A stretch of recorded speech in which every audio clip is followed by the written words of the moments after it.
video how to do a factory reset on, it's not the garage door you're looking at here, that's a glass sunroof in a BMW. This is the big double moon panoramic roof. But sometimes they will just start to play up. They'll either not close fully or bounce when they're closing, or when they come to level they won't quite sit right, so they'll start to make a bit of noise. Lots of different things, but there's just a reset procedure, which is an excellent place to start if you're having issues with your roof, and oftentimes will get you sorted out.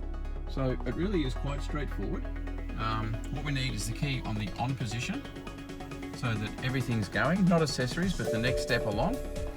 And then up here with your sunroof button, just press and hold the tilt button.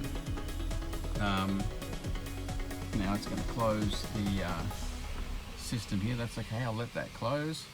We're going to let it get itself fully happen, and then press and hold. So ignition is fully on, and all we're doing is pressing and holding this button. And when we get it right, it will cycle through, go through all of the different settings. Here we go. So it's gonna, you keep it pressed while it goes through and cycles through everything. So it's gonna open the base.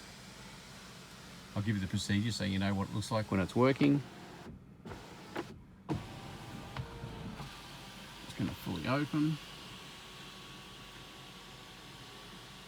This is not normally available just by pressing that. That normally just opens the tilt. So there, it's gone fully back.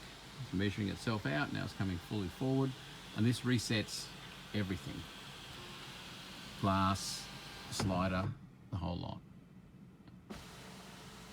I'm going to let that come all the way through to close. And then that will be done. It'll be fully reset. So if it's been bouncing, or if it's not been closing quite to alignment or anything like that, there we go. Now we're done. Release the button, your sunroof is reset, and yeah, hopefully that'll fix your problem.